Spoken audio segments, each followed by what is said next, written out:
Le roi des agents IA, c'est Claude Code. Et ça fait 6 mois que je l'utilise quotidiennement. Mais quand j'ai commencé, je l'utilisais n'importe comment. Je le traitais comme une sorte de chat GPT capable de modifier mes fichiers. C'était un peu comme acheter un MacBook à 4000 € uniquement pour lancer Chrome et faire des recherches Google. Et quand je compare à comment je l'utilise maintenant, je me rends compte qu'il y a 5 grandes différences, 5 grandes leçons que j'ai pris en compte dans mon utilisation de Claude qui ont drastiquement amélioré les résultats, qui me permet maintenant de faire le travail de 5 jours en seulement 5 heures. Et dans cette vidéo, j'ai pas envie de te rabâcher tous les conseils inutiles, utilise des sub-agents pour créer une équipe de 25 développeurs, non. Ce que je veux, c'est te partager 5 leçons qui vont drastiquement changer ta manière d'utiliser Claude Code forever. C'est parti. Traite ton contexte comme ton temps, chaque mot inutile te coûte cher.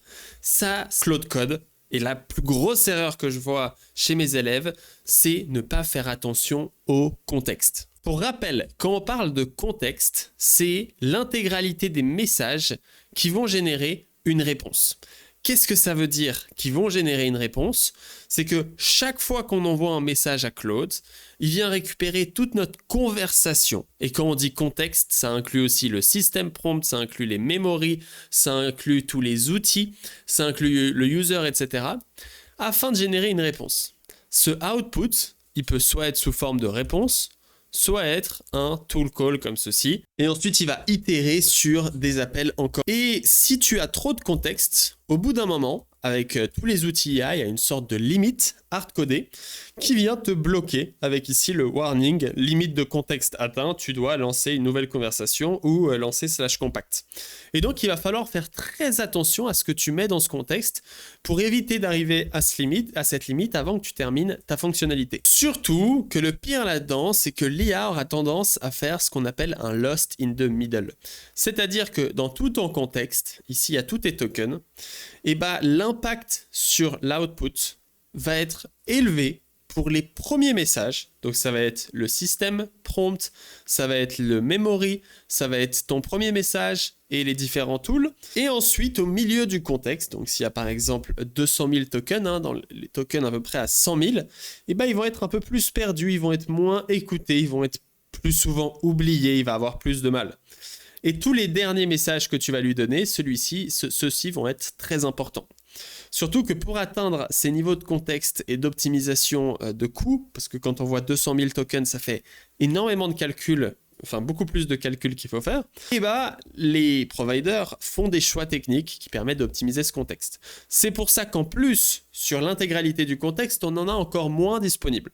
Et c'est pour ça qu'il faut traiter ton contexte avec amour. Les MCP, par exemple, peuvent rapidement prendre beaucoup de place. C'est-à-dire qu'avoir des MCP comme Stripe, Next.js, Chat.cn, Context7, Exa, ça peut prendre jusqu'à 1% de ton contexte global. Le pire là-dedans, c'est que ces outils sont envoyés au début, donc ils vont avoir beaucoup d'importance. Donc toi, tes messages qui vont être ici vont être plus souvent perdus. Et tu viens flouder ton contexte. Dans une conversation où tu n'utilises qu'un seul MCP, pourquoi avoir 4 MCP inutilisés? Il n'y a aucune réponse à cette question. Tu dois les désactiver. Comment est-ce qu'on les désactive? Pas trop dur, on peut faire hâte. Et quand on a hâte, ici on a tous les MCP disponibles. Et donc on va pouvoir ici les désactiver. Par exemple ici en appuyant Enter, je désactive le MCP Stripe comme ceci. Et là on peut voir que j'ai que 2 MCP qui sont activés, ce qui était exactement ce que j'avais envie d'avoir. Donc faites attention à bien désactiver les MCP pour optimiser votre contexte. Mais ce n'est pas le seul problème. Les agents prennent beaucoup de place aussi. C'est-à-dire que chaque agent va être intégré dans le contexte pour que l'IA soit capable de les appeler. Donc là, tu vois que moi, si je fais /contexte comme ceci, j'ai pas beaucoup d'agents. Alors ici, je sais pas pourquoi il m'a mis tous les outils Stripe, mais ici, j'ai que 6 agents qui ont très peu de tokens. Maintenant, qu'est-ce qui se passe si juste pour le fun, je vais venir modifier ma config Claude et rajouter des agents? Donc là, tu vois que j'ai ajouté énormément de fichiers agents et j'ai déjà un warning. Large Cumulative Agent Description will impact performance. Tu vois qu'ici, il me dit que je suis déjà à 18 000 tokens. Et donc là, quand on fait /contexte, on se rend compte que j'ai énormément d'agents. Tu vois ici, Custom Agents, j'en ai une trentaine. Et certains sont très très gros. Donc typiquement, on a 446 tokens ici. On a beaucoup qui ont 446 tokens. Et si on vient regarder le code de ces agents très gros, Pourquoi ils sont aussi gros? C'est parce que leur description est très grande. Et en fait, la description est inclue dans le contexte de l'IA sous le tool, enfin sous l'utilisation des subagents. Donc évidemment, pour ce coup aussi, encore une fois, hein, le même constat qu'avant, supprimez vos subagents, ne gardez que l'essentiel. On ne peut pas malheureusement les désactiver ou les réactiver, mais typiquement moi ici j'ai un dossier qui s'appelle agent save, et ce dossier agent save, je le mets généralement dans le dossier Claude, et comme ça ici je mets que les agents que j'ai besoin, et si vraiment je veux avoir des agents, je peux les déplacer ici. Ça c'est toutes mes archives d'agents que j'utilise jamais, que j'avais testé à l'époque. Donc voilà, le premier contexte qui change radicalement les résultats, c'est de ne pas faire le gigolo à ajouter 2000 trucs, limiter l'utilisation au maximum. Un des grands avantages de Claude, c'est cette commande /contexte qui permet d'être super précis concernant l'utilisation des MCP, des agents, etc. pour comprendre comment le contexte est utilisé, et c'est juste primordial de venir faire attention à bien avoir ça. Petite pause pour te dire qu'en allant sur le lien mlv.sh/ai, tu peux accéder à une masterclass gratuite Claude Code, mais pas que. Tu vas aussi pouvoir accéder à mon CLI qui contient toutes mes commandes, donc je les montre juste ici, mais tu vas avoir mes agents, mes commandes, mes hooks, mes output styles et toute ma configuration pour utiliser Claude Code comme un pro. Et tu vas aussi accéder à une formation, comme tu peux le voir juste ici, avec un petit sourdage et pas mal de leçons juste ici, conductor, masterclass, etc., etc. Tu vas pouvoir y accéder pour, par exemple, comprendre comment fonctionnent les agents. Pour ça, on va créer un agent, etc. Tu vas pouvoir accéder à toute cette formation totalement gratuitement en allant sur mlv.sh/ai. C'est une formation faite pour les développeurs qui veulent coder plus efficacement avec l'IA. On se retrouve là-bas. Deuxième point, c'est l'autocompact, tu éviteras. Il y a un truc qui se passe quand la conversation commence à être extrêmement longue. On va avoir un autocompact. Donc comment est-ce qu'on peut voir ça, hein? Typiquement moi ici dans mon interface avec ma statue line, j'ai ici mon nombre de contextes disponibles et on peut voir que là j'ai utilisé 45 000 tokens, ce qui représente 23%, et que quand j'envoie un message comme ceci, ce pourcentage va venir changer. Donc tu vois que là dans une conversation vide, j'ai déjà 100 000 tokens qui sont utilisés. Pourquoi est-ce qu'il y a 100 000 tokens qui sont utilisés, hein? Je vais tout de suite te montrer pourquoi dès le départ d'une conversation, on a déjà, et oui c'est assez impressionnant, on a déjà 100 000 tokens utilisés. Donc la moitié de ton contexte part dans un message, hein. Pourquoi est-ce qu'on a ça? Parce que ici en fait on a pas mal de tokens qui sont utilisés à cause évidemment de tous les systèmes prompt, MCP tool qu'on a, etc. Mais aussi à cause du autocompact buffer de 45 000 tokens qui prend 22%, qui va venir bloquer tes messages. À quoi sert ce autocompact buffer? En fait, c'est que quand tu vas tout remplir ici, alors j'ai pas d'exemple comme ceci, hein, mais si je prends une très grosse conversation de l'époque, on va faire un petit screenshot de ça, comme ça je peux te l'expliquer. Par exemple, juste ici, tu peux voir que là je suis à 213 000 tokens, donc là j'ai dépassé. Et donc là, dès que je vais envoyer un message, ça va venir faire compacting conversation. Tu vois que là, on a dépassé la limite et donc on vient compacter la conversation. Mais pour que l'IA soit capable de générer des tokens, il lui faut de la place parce qu'elle est limitée à 200 000. Et donc eux, ils ajoutent 45 000 d'espace pour venir compacter la conversation. Qu'est-ce qui se passe quand on compacte la conversation comme je le fais juste ici avec Claude Code? D'ailleurs, on va zoomer parce que peut-être que tu vois rien là avec la taille de mon écran. Donc ici, hop, compacting conversation, on peut voir qu'ici ça génère des tokens. Alors je sais pas trop pourquoi ils mettent 45 000 tokens de safe space, mais voilà, c'est au cas où. Donc voilà, là ça a terminé, ça a compacté la conversation et donc on a transformé toute cette conversation en ce énorme message qui résume notre conversation, qui fait pas tant de tokens que ça, et qui va permettre ici de passer de 200 000 tokens à 74 000. Donc c'est exactement ce que je montre, hop là. Donc c'est exactement ce que je montre juste ici, c'est-à-dire qu'on va avoir un contexte rempli, et quand on vient autocompact, ça vient prendre cet énorme bloc de messages, et ça vient le réduire en un petit message qui nous réoffre plein de contexte. Et donc il y a des gens qui vont faire ce que j'ai inscrit juste ici, c'est-à-dire qu'ils vont faire une tâche 1, faire une tâche 2, et ensuite ils vont arriver à la fin du contexte, et donc ils vont lancer autocompact et faire la tâche 3.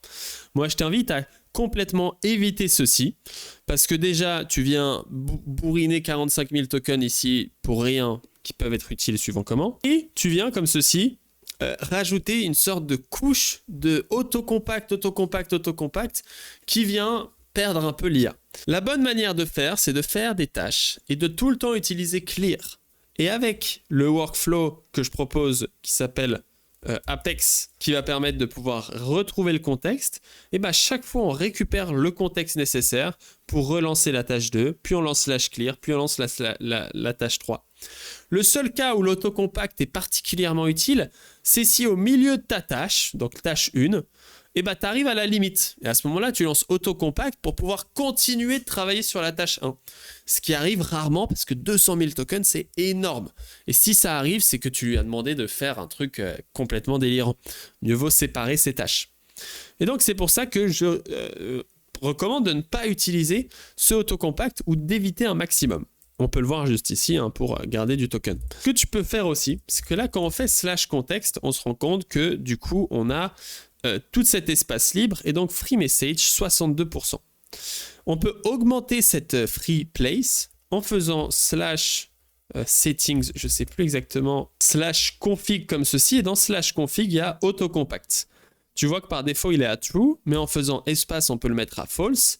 Et à ce moment-là, quand je fais autocompact false, on vient de gagner 45 000 tokens et on est passé de 62% d'espace free, juste ici, 62%, à 83%. Donc dans le cas en fait où comme moi tu pars sur le principe que j'utilise jamais autocompact et j'évite un maximum, et ben je lui laisse un maximum de tokens, comme ça il peut y aller, il peut printer comme je sais pas quoi, et j'ai pas de limite. Donc voici ce petit autocompact, tu éviteras, très important. Troisième point, les MCP, tu n'utiliseras pas. On l'a déjà vu, comme on a vu ensemble, les MCP prennent de la place dans ton contexte. Mais certaines personnes me disent, oui, mais moi, j'ai envie d'avoir tous ces MCP, c'est utile, c'est pratique, ça m'aide dans mon quotidien de travail, et donc j'ai envie d'avoir tous ces MCP. D'accord. Mais est-ce que tu es sûr que ce MCP est utile? Est-ce qu'il apporte de la vraie valeur ajoutée? Typiquement, Context 7 et Exa, c'est des MCP très utiles qui vont permettre de récupérer des données de contexte très pratiques. Mais il faut comprendre que plus tu vas avoir de MCP, plus la qualité des résultats que tu vas avoir va diminuer. C'est corrélé comme ceci, parce que tu viens polluer ton contexte avec des énormités sur des outils. Qu'est-ce que je te recommande? Utiliser les commandes bash. Par exemple, pourquoi utiliser Supabase MCP, qui permet d'interagir avec ta database comme ceci, quand tu peux utiliser le Supabase CLI? La magie des outils IA comme Claude Code, c'est qu'ils sont très doués et qu'ils sont entraînés sur tous ces CLI déjà. Et donc, si tu lui dis « utilise le CLI Supabase pour faire je sais pas quoi », il part tout de suite. Et il y a certains CLI qui manquent de features et à ce moment-là, le MCP est utile. Mais je suis convaincu qu'avec le Supabase CLI et le PostgreSQL CLI, parce qu'il va falloir aussi le PostgreSQL CLI, tu peux facilement te connecter à ta database, faire des actions, récupérer des données avec du SQL, et tu peux très bien spécifier ça dans Claude, et récupérer ta database, Supabase, lancer les services, fermer les services, gérer la CI/CD avec le Supabase CLI et différents CLI qui vont en fait tout faire pour toi. Par exemple, pourquoi utiliser le GitHub MCP quand tu peux utiliser GitHub CLI? Pourquoi utiliser le NeonTech MCP quand tu peux utiliser le Neon CLI? Pourquoi utiliser le Vercel MCP quand tu peux utiliser le Vercel CLI? C'est ma question. La majorité des CLI sont capables de faire la majorité des features. Vous allez trouver des exemples pour me dire que j'ai tort. Je sais, il y a certains... Là, j'ai regardé la doc de Supabase, c'est pour ça que je voyais qu'il n'y avait pas grand-chose. Mais si on enlève Supabase de cette histoire et qu'on utilise PostgreSQL pour interagir avec la DB, ça fonctionne très bien. Donc, c'est mon petit conseil. Moi, j'ai que 2 MCP, généralement, j'ai que les deux là. Et tous les autres, je les désactive et je les évite comme la peste. Quatrième point, le Claude.md, chéris le Claude.md. Les MCP, Le Claude.md, il vient s'ajouter ici dans Memory File et il est au début du contexte. Comme on l'a vu, les Memory Files vont être au début du contexte, donc ils vont avoir tendance à être très bien respectés. Surtout le Global Memory File, donc celui que tu mets dans ton projet. Et donc fais attention d'avoir un Memory File de qualité. J'ai créé une petite commande que tu peux télécharger dans la description qui permet ici de venir gérer tout ceci facilement. Donc ici, je vais pouvoir gérer Review Claude Memory. Donc cette commande, elle va venir un peu analyser le Claude.md en lançant des petits agents qui vont analyser le Claude.md référence. Et je t'invite à vérifier que tu as bien les données nécessaires dans ce Claude.md. Donc ça, c'est pas le meilleur projet du monde. Mais donc cette commande ici, elle vient lire ton Claude.md, elle vient te donner tes notes. Donc qu'est-ce qui est important? Il faut être spécifique, c'est-à-dire ne pas lui laisser la liberté d'interpréter tes informations. Très spécifique. Éviter de venir ajouter de la redondance, donc répéter 3 fois les mêmes trucs, plutôt mettre de l'importance sur des règles, plutôt que de la redondance. Relevance, c'est avoir que des informations utiles. Completeness, c'est d'avoir toutes les informations sur ton application. Donc ça va être typiquement toutes les commandes qui sont disponibles, ça va être tous les outils qu'il doit utiliser, comment tester, comment vérifier, quel workflow utiliser, etc.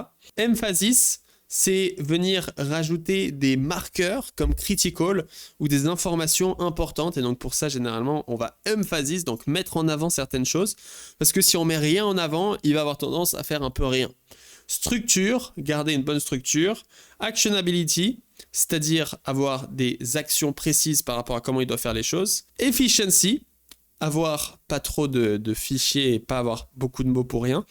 Accuracy, avoir des outils qui sont précis comme ceci. Donc pour faire ça, j'ai créé une commande qui s'appelle review Claude Memory et ici on peut venir taguer le fichier. Donc là par exemple on va taguer claude.md qui est le fichier actuel pour venir lancer le test sur ce fichier là. Et donc ce prompt ici que j'ai créé qui s'appelle claude.md review Claude Memory va venir utiliser des critères, des bonnes pratiques qui vont vérifier que tout ce qui est dans ton Claude est vraiment utile, important, utilisable, etc. Donc là, tu vas voir qu'il va lire les fichiers, lire ton package.json, puis vérifier les références du Claude.md. Et donc ici, cette commande, elle va review ces 9 critères, la spécificité des informations. Est-ce que tu lui donnes des exemples de librairies? Donc par exemple, ici, je lui donne des exemples qui n'existent pas, donc il n'a pas aimé. La redondance, c'est-à-dire ne pas répéter 25 fois les mêmes commandes. La relevance de tes informations, tout le contenu doit être applicable et actuel. La completeness, c'est-à-dire est-ce que tu as toutes les informations de ton Claude. Emphasis, est-ce que c'est que tu précises les informations les plus importantes pour mettre une sorte de hiérarchie? Ça change pas mal les résultats parce que sinon il suit un peu tout mais un peu tout mal. La structure de ton Claude.md bien séparée. L'actionability, est-ce qu'il y a des exemples de données? Est-ce que c'est concret? Est-ce que c'est efficient? C'est-à-dire qu'il n'y a pas trop de lignes. Est-ce que c'est accurate? Donc tu vois qu'ici il est vraiment pas content parce que je sais pas pourquoi. Je mets des librairies comme ça qui servent à rien. Et donc en fait ici, cette commande elle vient vérifier que tous les trucs que tu mentionnes dans ce fichier sont bien utilisés. Donc typiquement ici moi j'ai Dialog Manager. Et il vérifie que le path de Dialog Manager il est correct afin que tu n'aies pas des incohérences qui viennent réduire la qualité de ton résultat.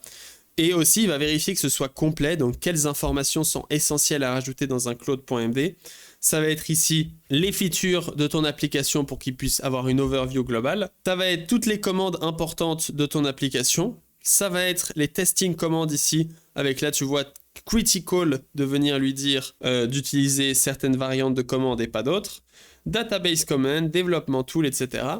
Ensuite, les technologies que tu utilises, la structure des différents fichiers que tu as dans ton projet, les features importants, les conventions, les imports TypeScript pour pas qu'il hallucine des imports qui n'ont aucun sens, file naming que tu as envie qu'il utilise. Ensuite, il va y avoir les librairies de composants que tu as envie. Ça a tout changé dans les résultats depuis que je lui dis d'utiliser finalement les composants utilitaires de ChatCN. Il fait des bien meilleurs résultats. Les composants qu'il doit utiliser ou pas, par exemple ici, avec la nouvelle mise à jour ChatCN, il avait du mal à utiliser input group, et je l'ai rajouté là, etc., etc. Donc très important, traiter avec énormément d'importance votre Claude.md. Et si vous avez envie d'avoir ma commande pour review votre Claude.md et d'avoir votre score juste ici, donc là tu vois que j'ai un score de 9,1 sur 10, je pense que si je dégage UseHook ETS et Lodash, je monte à 9,5, 9,6. Traitez votre Claude.md avec beaucoup d'amour, beaucoup de respect et de manière très précise. Et ça, c'est ma quatrième leçon. La 5e leçon, utilise Claude encore plus que ce que tu fais maintenant. Ça paraît un peu tiré par les cheveux, je sais pas combien d'heures tu utilises Claude par jour, mais si tu envoies actuellement 20 messages par jour, envoie-en 40. Si actuellement tu fais des trucs à la main, arrête et utilise Claude. Processes. Claude est capable de faire énormément de choses. Donc, pensée finale sur l'utilisation de Claude, il est capable de beaucoup plus que ce qu'on pense. Je suis sérieux. La technique, par exemple, que j'aime bien, c'est Feedback Loop, qui permet de résoudre la majorité des problèmes. Par exemple, Claude hallucine sur un sujet et n'arrive pas à avoir un code qui fonctionne. Et toi, tu te fais chier à lui dire « Ouais, corrige, non, ça marche pas, non, ça marche pas. » Trouve un moyen de lui donner une réponse si ça marche ou pas. Par exemple, moi, ce que j'aime bien faire pour l'intégration, c'est lui créer une feedback loop. Donc ici, je lui ai envoyé un prompt. Tu fais ça incorrectement. Crée une API route dans mon application afin de tester et débugger la fonction qui pose problème. Le résultat que j'attends, c'est XXXX. Update le code et fais un curl request jusqu'à que tu aies le résultat attendu. Et comme ça, il va faire lui-même sa propre auto-évaluation pour tourner à l'infini. Et il peut tourner pendant 30 minutes, no joke. Donc, à quoi ça ressemble? Ça ressemble à ça. Il va update le code, il va curl. Si ça fonctionne, il termine. Si ça fonctionne pas, il corrige, il curl, il corrige, il curl.